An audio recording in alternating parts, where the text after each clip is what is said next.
This conference will now be recorded. Hello everyone. Last day we have already seen one distinction test for primary, secondary and tertiary alcohol.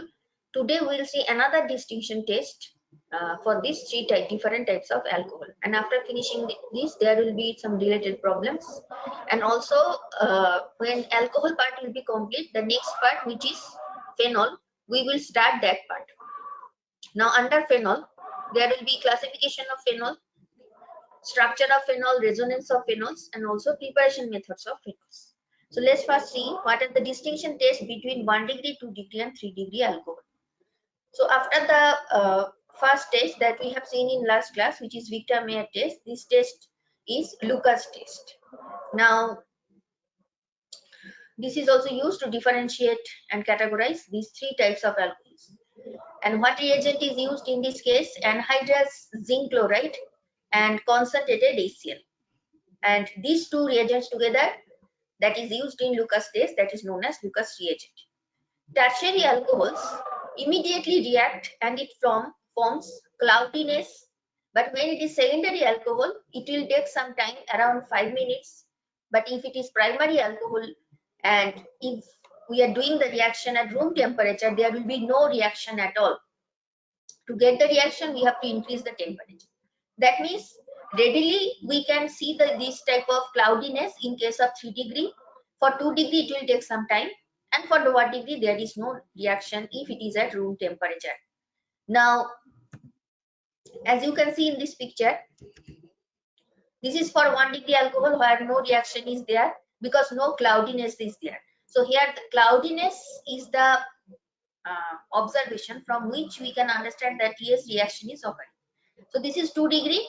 Here cloudiness, it is appearing but very slowly, and for 3 degree there is proper cloudiness. So what is happening here? Suppose we have taken the alcohol which is ethyl alcohol in presence of zinc chloride and HCl, there is no reaction occurring, and the reason is it is 1 degree alcohol. Next we have taken secondary butyl alcohol. Now the carbon with which OH group is attached, that carbon is attached to 2 more carbons, so that is why it is 2 degree alcohol. Same reagent is taken and here OH group is replaced by Cl. So reaction type is same, that is ROH is always converted to RCl. This is the common mechanism we can write. But how readily it will take place, that is different for these three types of alcohol. So when it is tertiary butyl alcohol, now there is formation of this tertiary butyl chloride just by replacing OH with Cl. But here immediate cloudiness we can see. Here for primary alcohol, the reaction mainly occurs through SN2 mechanism. And when it is tertiary alcohol, the reaction proceeds through SN1 mechanism, which is very fast for 3 degree alcohol. So that is the reason why it is occurring that is the reaction is occurring at a very fast space. Okay. And if primary alcohol is undergoing SN2 and tertiary is undergoing SN1, then for secondary, depending on structure, it may be sometime SN2 or it may be sometime SN1. It may vary because it is intermediate situation. So when it is SN2 reaction with Lucas reagent, which is basically slow, here we have taken this alcohol which is CH3, CH2, CH2, CH2, OH. That means 4 carbon chain, and at the terminal position there is OH group. Here Cl minus, which is basically the nucleophile, it is attacking from back side of the leaving group. And look at this other side, here OH group, if you consider, the lone pair of oxygen is donated to ZnCl2. So that is why now oxygen is positive and Zn is negative. So zinc chloride is acting as Lewis acid, and Lewis acid always accepts electron density from other molecules. So here lone pair of oxygen will be donated to ZnCl2. As a result, what will happen? Now this bond we can easily break because oxygen is now electron deficient. So now nucleophile, it is attacking from the opposite side, but this type of mechanism is slow because this reagent, it will take some volume, so steric problem may be there. And this is the transition state where the bond between Cl and C is just forming and the bond between carbon and oxygen is just breaking. Okay, and this is transition state, which is denoted by this type of double dagger sign. And finally this part is removed in this form and we are getting this chloroalkene. Fine, but important point is here, when we are doing Lucas test to for the distinction of these three types of alcohol, remember 1 degree will not give any reaction if it is at room temperature, but under the same condition 2 degree will take some time, around 5 minutes, and 3 degree it will be readily there will be cloudiness formation.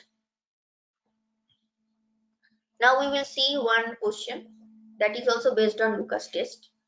It is saying that Lucas test is given by an alcohol. We do not know what is the alcohol, but Lucas test is positive and it is positive within 5 minutes. Now this information is very important because when it is saying that within 5 minutes, as we have seen already in the last slide, that for 2 degree the cloudiness it appears around within 5 minutes. That means there is a chance that the alcohol will be secondary. So this is the information that will help you to understand the nature of the alcohol. But unfortunately here, if we look at the options, this alcohol, the first one, that is 2 degree, because the carbon with which OH is attached, that is attached to 2 more carbon. Option B molecule, that is also 2 degree. Option C molecule is 2 degree. Option D molecule is also 2 degree. Here also 2 carbons attached to the carbon with which OH is attached. So though it is saying in the it is mentioned in the question that Lucas test is given within 5 minutes, we are getting the result, but all the options are 2 degrees, so this information will not help us at all. Okay, now go to the next information. 0.22 gram of which, that means 0.22 gram of the alcohol liberates 56 ml of methane at STP on treating with CH3MgI. That means when it is STP condition, under that condition, if you have taken the alcohol 0.22 gram and if you are reacting it with some Grignard reagent like CH3MgI, we know that when we have any alcohol, suppose you have alcohol ROH, you are treating it with CH3MgI. What type of reaction we will get? Here CH3 part is behaving as if it is a nucleophile or base, and the other part is the positive part. So in this case, what happens? This H, which is active because it is attached to oxygen, so this CH3 group, it accepts this H, so you can consider it as if it is CH3 minus and the other part is MgI plus. So this minus, it will capture this H, and as a result, now there will be formation of CH3, one more hydrogen, so it is now CH4. So this is 1:1 reaction, right? And after 1:1 reaction, you are getting 1 mole of CH4 from 1 mole of ROH, 1 mole of CH3MgI. And rest of the part you can write it as byproduct like this. But important point is here 1:1 reaction is occurring and the product that we are getting, which is methane, that is also in the same ratio. That means when it is clearly mentioned that 56 ml of methane is gaseous, so 56 ml, that is the volume. So this volume of methane you are getting at STP. That means if you can find out what is the number of moles of methane, because volume is given, moles not given, but from this information as it is at STP, we can easily find out what is the moles of methane, because at STP 22400 ml of any gas, that is equal to 1 mole. So if it is 56 mole and if you want to know the corresponding number of moles, you have to divide 56 by 22400. So now you know what is the number of moles of methane, and when you know the number of moles of methane, you also know the number of moles of alcohol because it is 1:1, so it will be same. So we can say that the number of moles of alcohol which is present in 0.22 gram, that is actually 56 divided by 22,400. So in this way you can get the number of moles of alcohol. So this is the calculation. 56 ml, you are dividing it with 22,400 and you are getting the number of moles.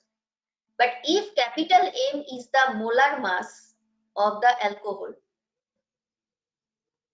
and you are dividing it by, you are dividing 0.22, which is the given mass, by the molar mass, that means this will give you the number of moles, and 56 divided by 22400, that is also giving you number of moles. So you can write it as if these two are same, and from this calculation you can also find out the molar mass of the alcohol. So now you know what is the molar mass of alcohol.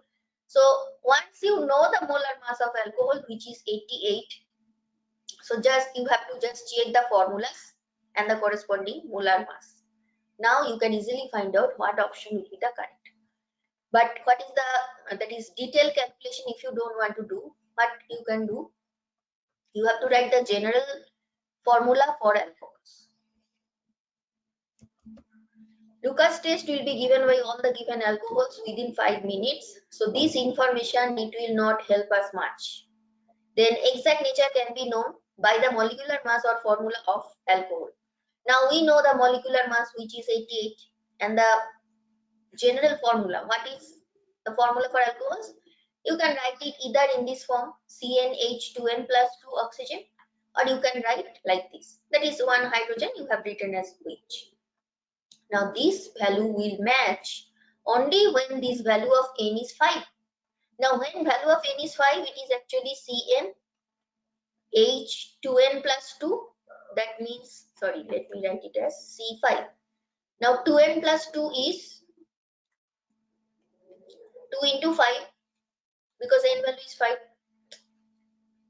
2 into 5, 10 and 2. So number of hydrogen 12, and there is only one oxygen. So this is the formula with which 88 is matching. How it is matching? Because C5 means what?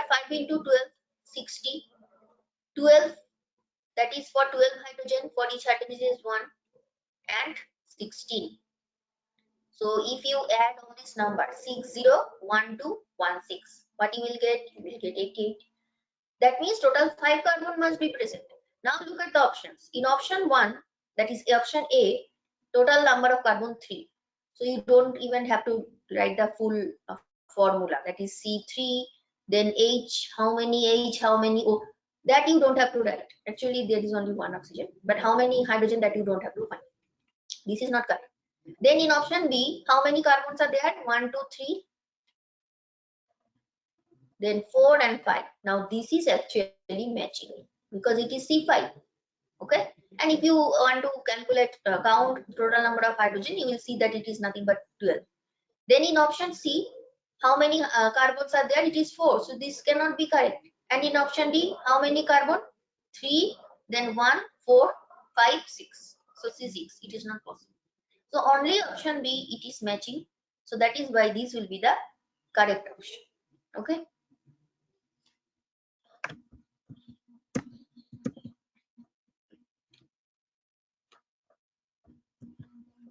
Next question. Which of the following reagent can be used to differentiate between A and B? This is A, this is B. How you are getting A? When you have taken acetone, you are treating it with CH2MgBr, and there is, in the second step, there is H plus, you are getting A. And the second reaction, you have taken CH2CHO acetaldehyde, same reagent you are using, but now you are getting B. Now we know that when it is aldehyde or ketone and you are treating it with some Grignard reagent, there will be attack by this alkyl part. So CH3MgBr, you can write it in general as if it is RMgBr. And there is carbonyl group, both sides there may be any group. Now this is acting as nucleophile, so it will attack here because this carbon is electropositive. Negative charge will be over oxygen. and the other portion of the Grignard reagent, now it will be attached to oxygen. R.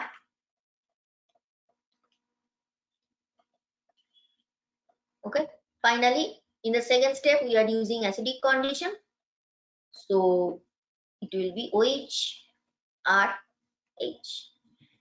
Now, two reactions are given. In one reaction, there is acetone.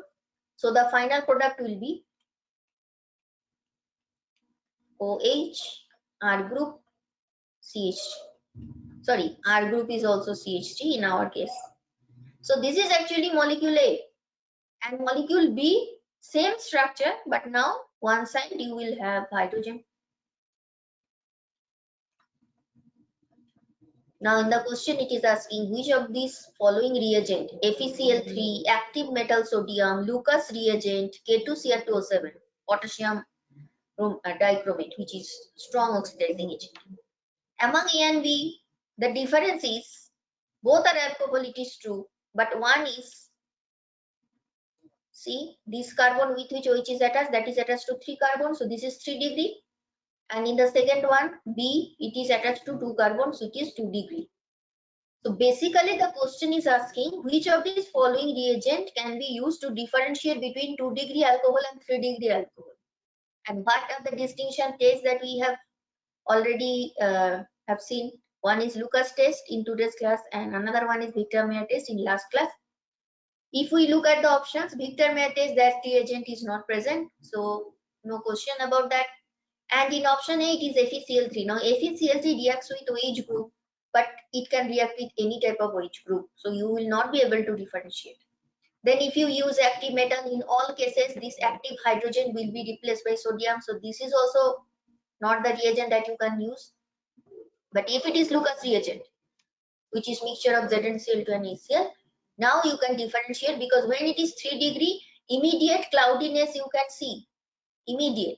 But when it is 2 degree, there will be it will be taking some time, around 5 minutes, but you will be able to differentiate if you are doing the test simultaneously side by side. So Lucas reagent will be the correct option, and this one is also not correct option. Okay, because oxidizing agent, if you are using, at a first glance it may seem that when we are using K2Cr2O7, which is strong oxidizing agent, but as there is no hydrogen attached with this carbon, so oxidation doesn't occur in case of 3 degree, but it will occur in case of 2 degree. So when you are applying K2Cr2O7 on B, there will be oxidized product, which is basically acetone. But the problem is, though in one case there is no reaction, in another case there is reaction, but just it is behaving differently, it is not enough to use as distinction test reagent, because when we are saying the distinction test, there must be some visual change. Now when you are using K2Cr2O7, in one case there is reaction, another case there is no reaction, but still visual appearance is not so as you can observe in case of Lucas, because there is direct change in cloudiness, and it will be, you can do this test very easily, it will take less time. So from considering all these points, only Lucas reagent is the reagent. Another one is Victor-Meyer, though that is not present in the option, where we can see different colors in case of different alcohols, 2 degree, 1 degree, 3. Forget about that because that is not present here. In this case, correct option will be Lucas reagent. Though the last reagent is also not behaving in a similar way, but visual difference must be there. So in our case, that is, if you do Lucas test, the visual difference is cloudiness is generated, but time is different. In case of 3 degree, there is immediate cloudiness. In case of 2 degree, it will take some time, but when it is 1 degree, there is no reaction. But 1 degree is not present. So, but correct option will be option C.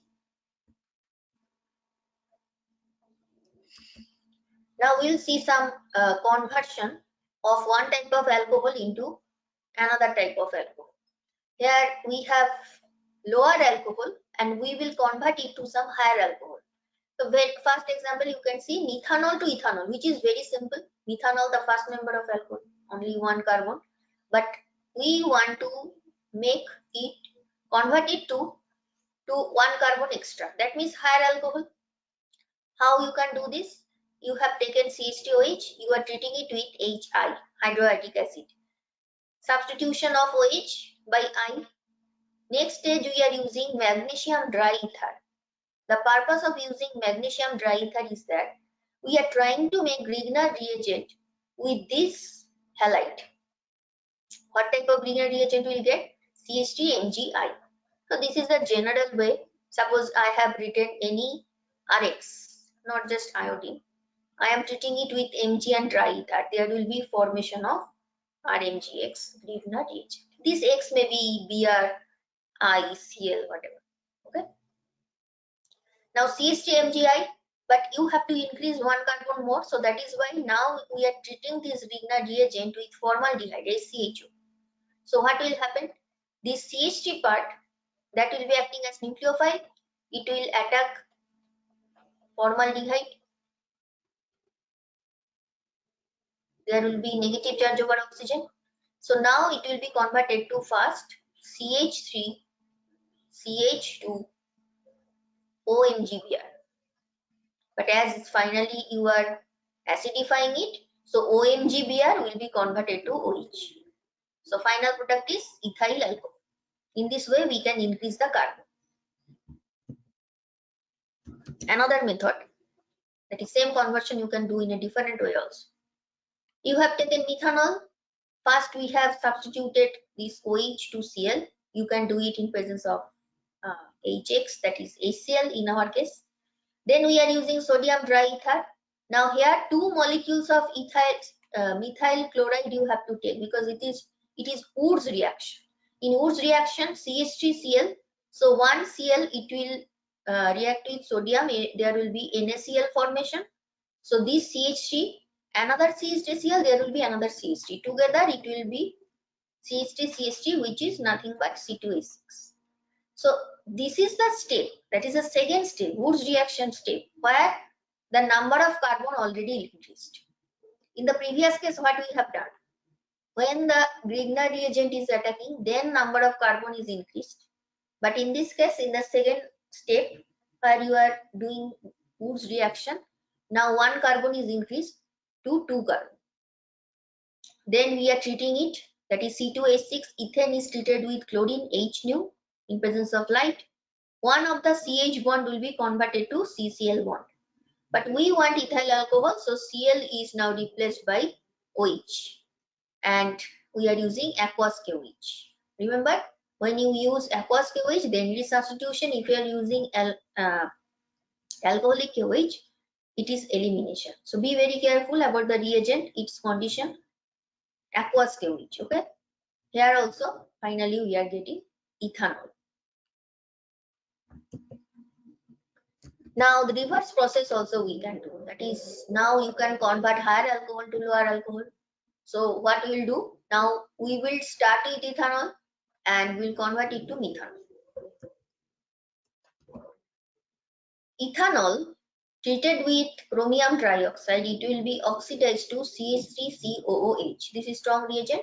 It will be directly, that is, finally it will be converted to carboxylic acid. It will not end at aldehyde stage, right? Next stage is this carboxylic acid, which is basically ethanoic acid or acetic acid.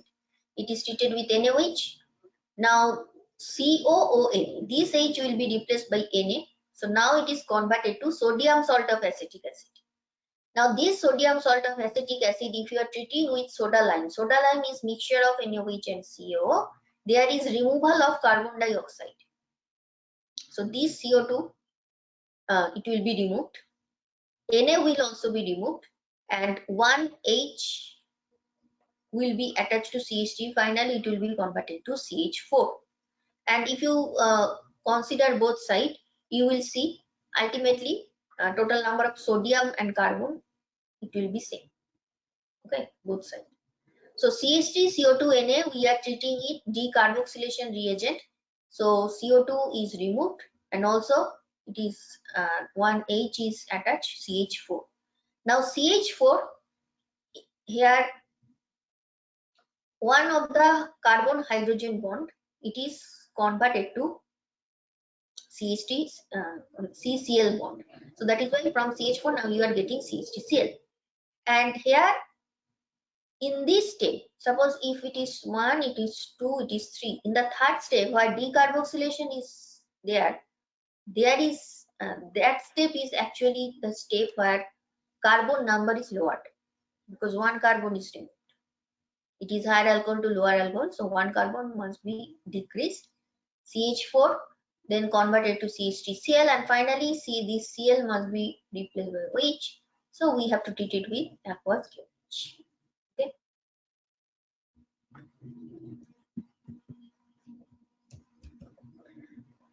This is also conversion of one alcohol into another, but now it is not higher or lower. What we will do now, we will change the type.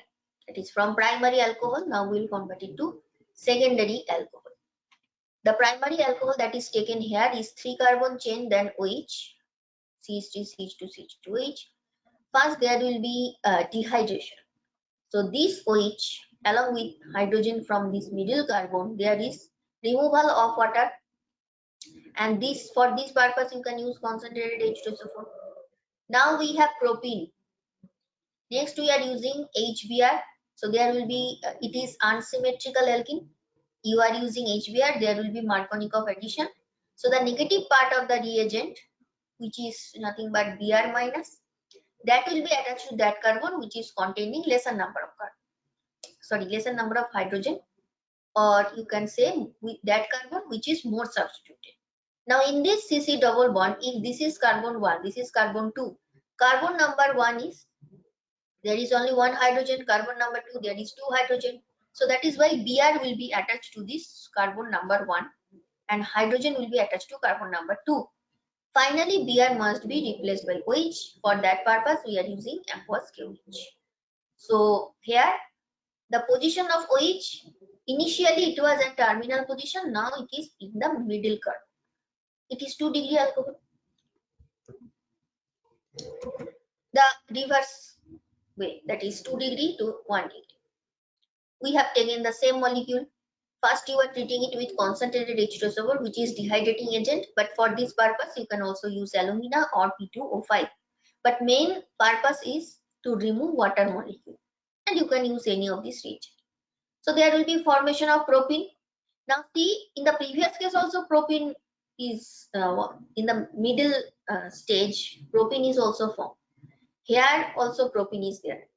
You are using HBr, but now you have to do this in presence of peroxide, because if you are doing it without peroxide, what will happen? Br will again be attached to middle carbon, but that is not our purpose. We want the Br to be attached at terminal carbon, because if it is a terminal carbon and finally when we will use some aqueous NaOH, this Br will be replaced by OH. So Br must be in the same position where we want the OH to be present. So that is why if you want the Br to be attached to the carbon which is less substituted, or you can say containing more hydrogen, you have to use the HBr reagent in presence of peroxide, because in presence of peroxide anti-Markovnikov addition takes place, right? So finally we are getting 3 carbon chain and then OH. 1 degree alcohol into higher 2 degree. Try to understand difference. In the previous case we have simply converted 1 degree to 2 degree. There is no change in the number of carbon. Initially it was 3, finally also it was 3. But now initial number of carbon 2 carbon then OH, and it is 1 degree. And final product will be 2 degree as well as higher alcohol. That means carbon number will also increase. So final product here is this one, where you can see total 3 carbons are there. So it is higher alcohol. How we are doing it? Ethyl alcohol we have taken first. We are using alkaline KMnO4, which is basically the oxidizing agent. Primary alcohol we know it is converted to aldehyde. Now this aldehyde, as we have to increase the number of carbon, that you can do by using Grignard reagent, because this part of Grignard reagent, it will attack the carbonyl carbon. There will be increase in the number of carbon. But you also have to use acidic conditions, so that finally the OMG Br group is converted to OH. So here we are getting not just 2 degree but also with 1 carbon extra. 2 degree alcohol into higher 3 degree alcohol. This is 2 degree alcohol. How many carbons are there? Total 3. Look at the final product. Total number of carbon is 4 and also it is 3 degree. So not just conversion from 2 degree to 3 degree but also with 1 carbon extra. So this is our purpose here. Same reagent, that is oxidation, we are doing, but now as it is 2 degree alcohol, you will get as ketone, not aldehyde. Now this ketone, when treated with CH3MgBr, that means we want to increase number of carbon, so that is why we are treating it with Grignard reagent. So this CH3, it will attack at this position, and now one more methyl is coming from CH3MgBr. Finally OMgBr will be converted to OH because we are treating it with acidic condition and water, acidic hydrolysis. So it is the conversion from 2 degree alcohol to 3 degree and also with 1 carbon extra, and that extra carbon is coming from Grignard reagent. Same thing we have also done in the previous case. So these are the different ways by which you can convert one type of alcohol into another type of alcohol. After finishing alcohol, the next topic will be phenol. Now the main difference is why alcohols and phenols we discuss separately, because now the OH group is attached to aromatic ring. This aromatic ring, it may be simple benzene when we call it phenol, but it may be any substituted benzene ring. So it will be derivative of phenol. But differences in case of alcohol, OH is not attached to any aromatic ring, but now it is attached to aromatic ring, and that is why all the properties, there will be a huge change, and it is so drastically changed that we are discussing it. The reason is it is so drastically changed, that is why we are discussing it separately. Phenols are the compounds that are formed when a hydrogen atom in an aromatic ring is replaced by a hydroxyl group. So suppose that you have any aromatic ring, it may be simple benzene ring or it may be there may be any substituent, suppose R. Now one of these hydrogen, that is there are total 5 hydrogen. If R is some group, if R is hydrogen, then there are total 6 hydrogen. Now any of these hydrogen, if you are replacing with OH group, now it is called as phenol. In phenols, the OH group is attached to sp2 hybridized carbon of the aromatic ring, because this carbon is sp2 hybridized, right? All carbon atoms forming aromatic rings are actually sp2 hybridized, not only that carbon, all carbons. So phenyl has hexagonal planar structure with all bond angles 120. So these bond angles, they are all 120 degree because they are sp2 hybridized, right? And we know if you consider benzene structure, it is planar, and above this molecular plane and below this molecular plane, there is pi electron cloud. Phenyl has hexagonal planar structure and there is delocalization of pi electrons over the ring and above below the ring. Fine. So this is the structure for benzene ring, and here also same thing is applied. The carbon oxygen bond is formed by CsP2, that is sp2 hybridized carbon, and sp3 hybridized oxygen. That is the hybridization of carbon oxygen bond is mentioned here clearly. The OH bond is formed by sp3 orbital of oxygen. So oxygen is sp3 hybridized, and 1s orbital of hydrogen, because that is the only orbital hydrogen has. 2 other orbitals of oxygen, they will be occupied by non-bonded electrons, that means lone pair of electrons. Here in the left hand side we have CH2OH, that is the structure of methanol, which is alcohol, and in the right hand side we have phenol. This carbon is sp2, this oxygen is sp3, and here oxygen, as it is sp3, we know that standard angle it must be 1090 and you can also see this angle, it is around 1090. The bond distance 142 picometer, that is this bond distance. In this case, when it is phenol, it is slightly less, and the reason behind is due to resonance. Now detail of this we will see later, but why bond length is less? It is because of resonance. So there is some double bond character between carbon and oxygen, and that is the reason why the bond length is lesser than normal alcohol carbon oxygen bond. So as oxygen is sp3 hybridized, so oxygen will have total 4 sp3 hybridized orbital. One sp3 hybridized orbital will be used for bond formation with carbon. Another sp3 orbital, it will be used for bond formation with oxygen, and the other remaining 2 sp3, they will contain this lone pair of electrons, or you can say non-bonded electron pairs. When it is methyl alcohol, then the angle is also around 109, because here also oxygen is sp3 hybridized. So this is the structure as it is mentioned in this point number 3. Hexagonal planar structure. Here all these angles are 120 degree, which is the structure of benzene, and these are the pi or orbitals that are drawn here. You can also write the structure as if there are, that is, localized electrons above the ring and below the ring. So this type of structure also you can draw. Oxygen is sp3 hybridized. This angle is 109, and these two are the lone pairs.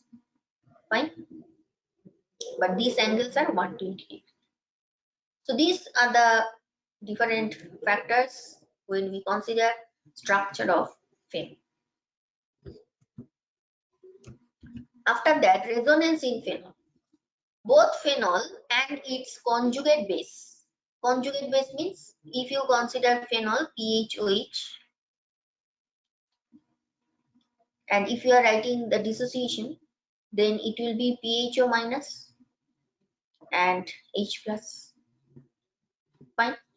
Now this PHO minus is basically the conjugate base, and when you consider at the PHOH is as if acid and it is dissociated to PHO minus, so if it is acid, it will be the conjugate base. It is now we can say resonance stabilized. So both PHOH, when it is in protonated, that is with the proton, then also there is resonance, and when after dissociation you are getting phenoxide ion PHO minus, which is the conjugate base, that is also resonance stabilized. This effect additionally strengthens the polarization of OH bond. So as this conjugate base is very stable because of resonance, it will help this dissociation, because when after dissociation you are getting conjugate base, so the right hand side species is very stable. That means the bond between OH we can break easily, because after this breaking of this bond, the species that is generated PHO minus, that is very stable, and that is the driving force. OH bond you can break easily. So it is mentioned in this point that this effect additionally strengthens the polarization. So the polarization of OH bond, if it is very high, breaking will be easier. So phenol gains some acidic character, and it has the ability to form phenoxide ion, which is nothing but this conjugate base. The structural features give phenol specific physical property and chemical property. Here you can see resonance in case of phenol, which is the first picture, where it is with this hydrogen. So the one of the lone pair of oxygen, as if it is taking part in resonance with the double bonds of benzene ring. There is negative charge present at ortho position. Now this negative charge further it is changing its position. Now negative charge is at para position. Oxygen is still positive. Negative charge again shifting to another ortho position. So see here, first ortho position, then para position, and this is the another ortho position. All these positions are negatively charged. And finally, if you make this double bond here, oxygen will be neutral. So you have started from 1, and if it is 1 prime, because these two structures are same, only difference is position of double bonds are changed. And when you write the average structure of all these resonance, now it looks like this, right? Now when it is minus H plus, this is the direction of arrow, and if you move towards opposite side, arrow is smaller in size. That means it will mainly try to remain in dissociated form. That is why the arrow is longer. Now when it is in dissociated form, this negative charge, it is now fully developed negative charge. In the previous case, when the double bond, the lone pair is taking part in resonance, so that is why oxygen is positive. But now fully developed negative charge is taking part in resonance, so that is why oxygen is not positively charged. And here also this ortho position, another ortho position, para position, all these are electron rich region. Finally, if you write the average structure, it will be like this, because there is negative charge density present at these positions. Okay, here as it is mentioned in the last point, these structural features give phenol its specific physical property and chemical property, which you can also see from the pKa values of all these phenol derivatives. We know that when pKa, dissociation constant is Ka, if you take the negative logarithm of it, it will be pK. So when pK value is high, it means acidity of that particular molecule, it is low. So inverse relationship. Fine. So here pKa, it is minimum, in which case it is minimum para nitrophenol. So that is why here maximum acidity among all these molecules is para nitrophenol. Also here cyclohexane with OH, that structure is also given, so that you can compare acidity with phenol. This ring is aromatic, but cyclohexane is not aromatic. And look at the pKa values. For phenol it is 10. For cyclohexane attached to OH it is 16. That means phenol is so highly acidic compared to this cyclohexane corresponding structure. So this proves that when the ring is aromatic, this type of resonance possible, which is giving phenol, which is basically the reason for its high acidic character, which is clear from these first two examples. Now, apart from this, if you now compare normal phenol with some donating substituent, for example, OMe group present at 4th position, now see it is slightly increased. That means compared to phenol, when you have some plus R group at para position, now acidity is slightly decreased. But if you have some withdrawing group at para position, it is increased, that is pK is decreased, that means acidity increased. If you have COCH2 group, this is also withdrawing capacity, now it is further decreased, pK decrease, that means acidity increase. Then when you have NO2, which is very strong electron withdrawing group, so that is why it is again decreased. But remember, it also depends on the position. Same group NO2, when you are shifting it from para to meta, now acidity is slightly less, because negative charge is present, as you have already seen in these resonance structures. Negative charge is basically present at ortho positions and para position.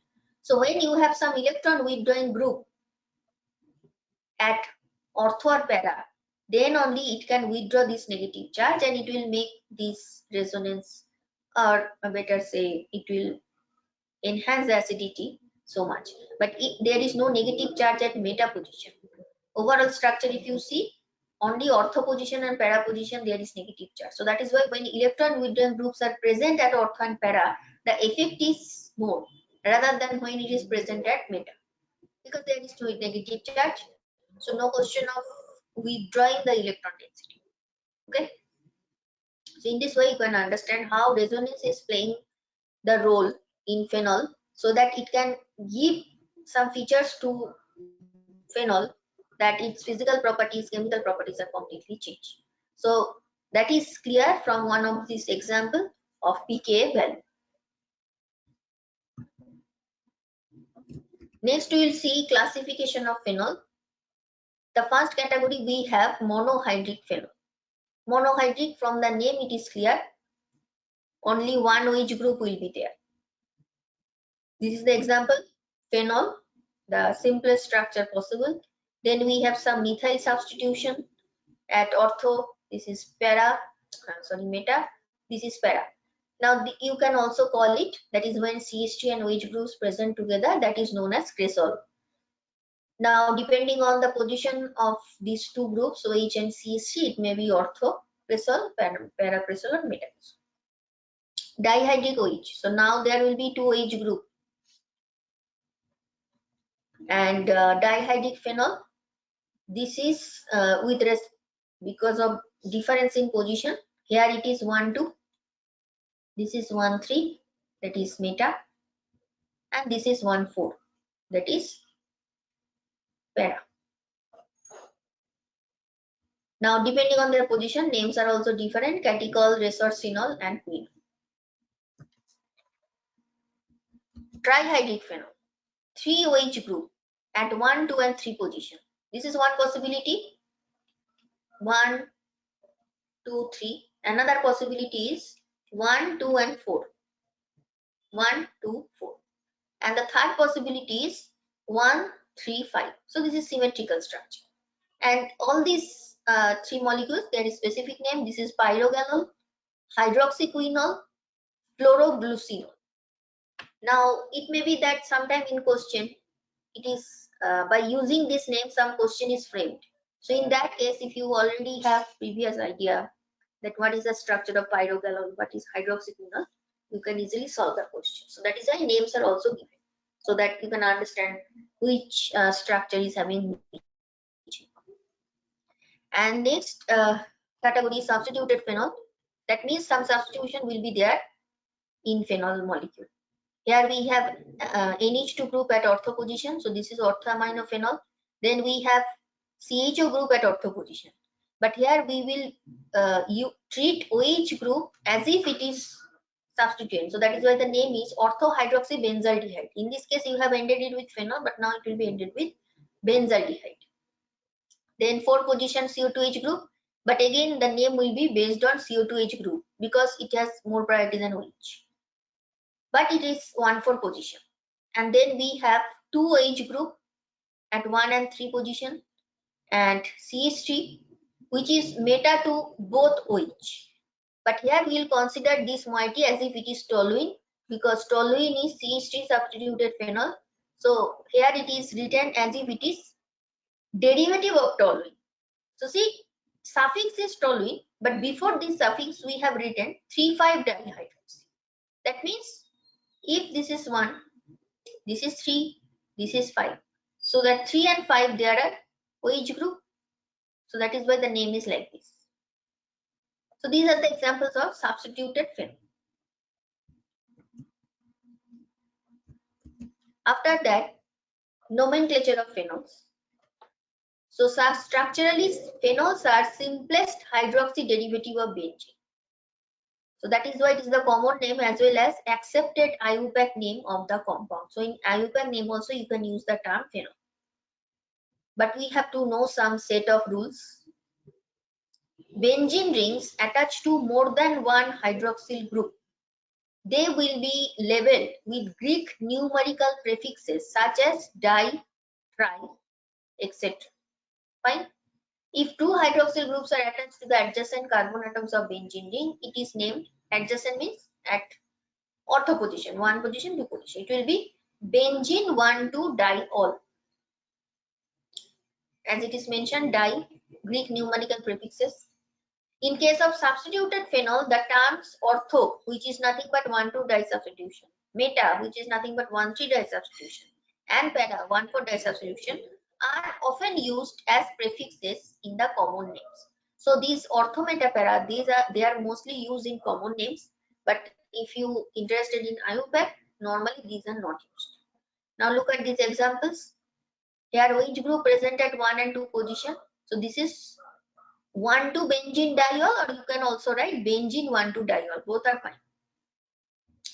Then 1,3 benzene diol. So this has basically the name resorcinol that we have already seen in the last slide. And this is 1,4-benzene diol, which is also called hydroquinone. Though in the previous slide the name we have given to it, it is quinol, right? But hydroquinone also we can use because quinone is this structure.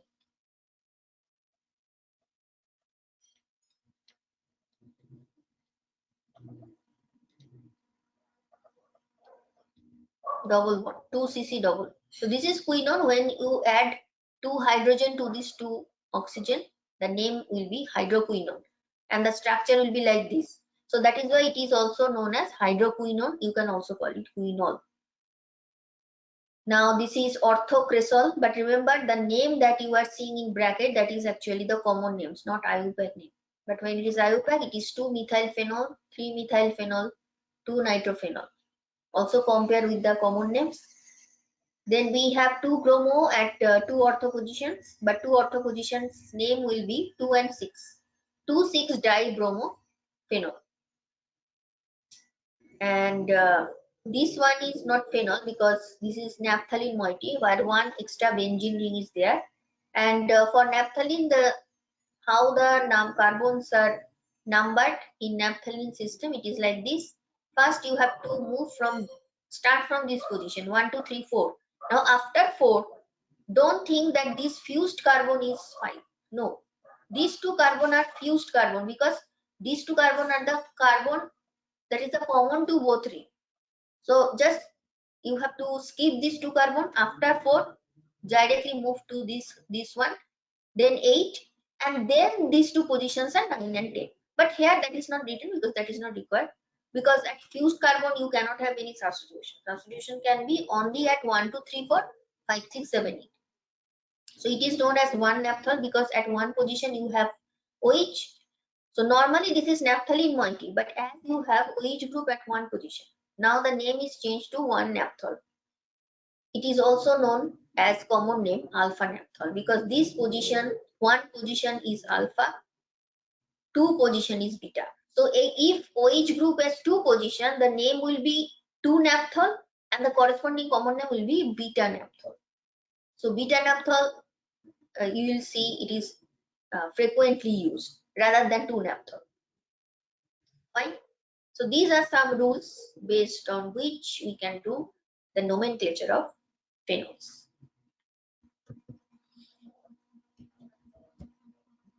Some preparation methods of phenols. The first method is starting from aniline or diazonium salt. Aniline is NH2 group attached to benzene ring in presence of HNO2, nitrous acid, but nitrous acid directly not used. What we do, we use mixture of NaNO2 and HCl, which is producing this HNO2 in the medium, and then NH2 group is converted to diazonium salt. Diazonium salt you can also write it as N, triple bond N. This is positively charged, and this positive charge is balanced by this Cl minus. Finally, this diazonium chloride, if you are treating it, hydrolyzing it at 160 degree, it will be converted to OH. N2 is liberated as diatomic nitrogen molecule and HCl. Then the second method, which is starting from chlorobenzene, and the process, it has specific name, Dawes process. Here Cl in presence of NaOH, but this is 6 to 8%. This percentage is important because what type of concentration you are using for NaOH, that matters. Pressure is very high, 318 and 623 Kelvin. So why this is so high? Because here we are breaking this CCl bond and we are getting basically OH. Though you cannot write OH because it is basic medium. So OH will not remain in OH form. It will remain as sodium salt form. So as here we know that nucleophilic substitution in benzene ring, it is very difficult because there is some double bond character. The lone pair over chlorine, it can take part in resonance with the benzene ring like this. And there is some double bond character between carbon and chlorine. So breaking this bond, it is really difficult. But nucleophilic substitution you have seen in case of normal haloalkane, it is very it occurs very easily. mechanism SN1 or SN2. But that is not so easy for when it is benzene ring, that is haloarine. But that is the reason this drastic condition is used. Look at the pressure, it is so high. Normal pressure is surrounding us, it is 180 atm, but now we are using 300 atm. So drastic condition is used, temperature is so high. So all this because nucleophilic substitution is not very common.